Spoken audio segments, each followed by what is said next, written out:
Hey, thanks for making it to Veterans Info Tap. I'm glad you made it. There is bigger, and bigger amounts of back pay that will start to build up in the event that you stay within the rules of the VA. Now, there's always nuance to things, but I'm going to stay fairly kind of siloed in this process. And I want to share it with you because I think that sometimes people miss out, either because they don't know or because they were maybe ill-informed, whatever the case is.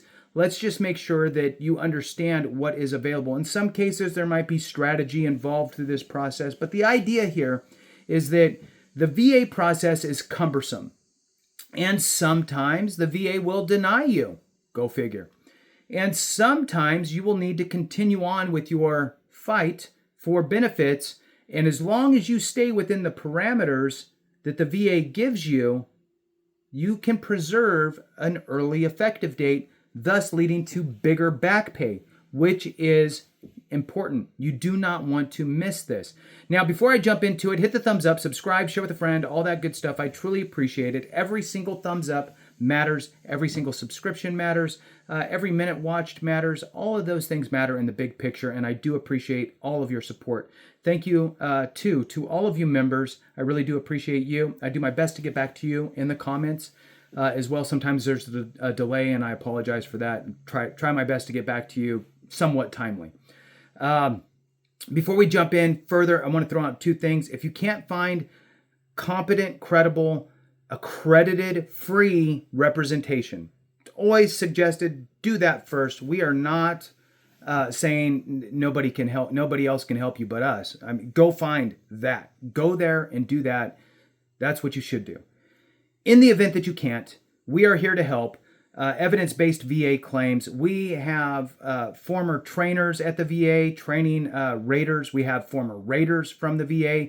We have former accredited representatives here helping folks with claims. This is the top quality, top echelon level of assistance that we won't accept anything less than top level coaches. So feel free, reach out, evidence-based VA claims. We're here to help. If you need medical evidence, AME, American Medical Experts, board-certified doctors that understand the VA and know what to put in the evidence so you can have the best shot for your VA claim. They can help you with diagnosis, nexus letters, DBQs, connecting service-connected conditions to secondary conditions, all of that good stuff. They're free consultation as well, so reach out to them. Their information is also in the description and in the comments. All right, so let's start this off with a question, and then we'll roll into the answer. So the question is, hey, and you may know the answer, but let's just really let's make sure we're good to ensure that we keep the amount that we need coming to us when it comes to back pay. So the question is, I filed an intent to file. I then filed my claim within 12 months. Took the VA some time, but they got back to me and they denied me. If I file a supplemental claim, will I maintain my earliest effective date at the intent to file date? So, well, it depends. When did you file your supplemental, right? Did you just wait forever? So I'm going to stay very siloed and very specific on this. Ideally, the best case scenario, to make sure there's no issues, file your supplemental claim within 12 months of your unfavorable decision, okay? So the answer is yes, you can, and a supplemental claim filed within 1 year of a VA decision can use the effective date from the original claim's intent to file. So that is important to know. Now, what is the supplemental claim and effective dates? So the form is 20-0995. It's the 0995. And it's always been weird to me that it's 0995 for supplemental and 0996 for higher level review. For whatever reason, just thinking in a numerical order, I feel like they should be switched, but I'm whatever. It's just backwards in my head.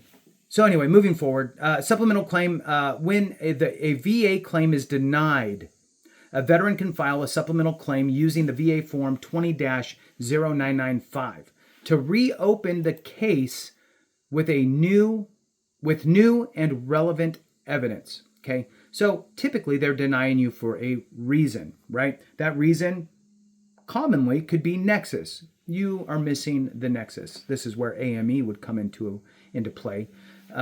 You need to get a solid nexus letter. You need to dig through your service treatment records, see if you find any indication of complaints on the signs or symptoms of your specific condition, any mentions of the condition, that type of stuff to help with the nexus. So you'll file your supplemental claim with additional evidence. Now, next one, preserving the effective date. If a supplemental claim is filed within 1 year, that's 12 months, don't wait that long. There's nothing worse than missing it by a day, right? And then all of a sudden you've lost out on 12 months or whatever it is of, or 24 months worth of potentially of back pay. Don't wait till the last minute. Sooner is better than later. Right now, the VA is tracking at about 100 days for standard claims, so I'm sure that supplementals are moving quickly too. So if a supplemental claim is filed within 1 year of the initial decision, the effective date for back pay and benefits can be preserved from the original claim's intent to file date, provided the supplemental claim is based on the same issue. So if you were denied for back issues or tinnitus, or back issues and tinnitus, then that's what you're going to file your supplemental claim for, is for those two things, right? Don't cloud it up, right? Stay in that lane and move forward. So combat the issue at hand. Next one, impact of delay. If the supplemental claim is filed more than 1 year after the original decision, okay, more than 1 year, we already know that it's not going to be favorable for you, right? Because now you've missed that opportunity. So what has dissolved because of that? Your intent to file has dissolved. So whatever time frame you took there, what else is dissolved? The time processing your original claim from the VA, that time frame has dissolved. What else has dissolved? The time that it takes you from the decision from the VA to filing your supplemental claim, dissolved. All of that time disappears for back pay, typically. Again, it's all nuanced. So if the supplemental claim is filed more than 1 year after the original decision, the effective date will generally be the date of the supplemental claim, the date that the supplemental was received, unless delay is due to specific circumstances like a Q, a clear and unmistakable error, or a new diagnosis. So there's always there's just so much nuance. So never rely on anything like that. I mean, that's a after the fact thing. Really try to get it done within a year. Okay, next one, conscientious pursuit. The VA's policy allows for the preservation of the intent to file effective date even if a supplemental claim is filed outside of the 1 year window, as long as the supplemental claim is considered a continuation of the original claim. Again, a little nuancy part. Don't rely on it. It would be if you get denied a claim, really try to straighten that up and get it filed within the 1 year. That's a better way to operate. All right, so I just pulled up the M21, the manual, and it says here, intent to files and continuous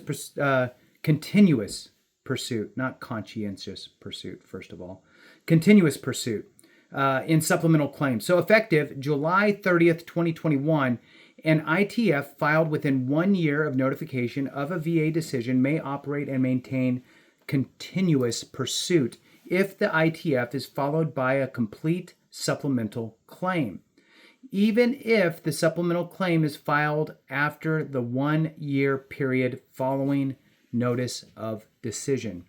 It says here, important, ITFs do not apply to other decision review lanes, such as higher level reviews. So again, you talk about nuance. Here we are. All right, so let's move on. I'm going to talk about a couple more things before we wrap up. New evidence is always important to understand. The supplemental claim must be supported by new and relevant evidence that was not previously submitted. So, HLR, higher level review, is, look, I'm not providing you anything new. I think you guys missed something. Please take a look again. That's higher level review. Supplemental claim is, okay, clearly I can provide more evidence to support my claim.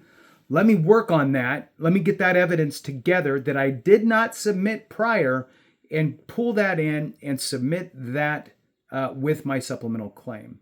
So again, in some cases, it's going to be nexus, right? In other cases, it could be diagnosis, right? So there could be different things that you may have missed. And maybe you self-diagnosed and said, hey, I have migraines, and maybe the VA said, well, you didn't prove it, right? So now you need to go get evidence for that. Or maybe you say, I have high blood pressure, hypertension, because you feel like you do, and maybe you had some high readings, but you've never really been formally diagnosed. You need to go get diagnosed for that and have medical evidence for your specific condition. All right, so with that, thanks for watching. I appreciate you very much. Have a great one. And remember, if we don't take care of each other, something went wrong.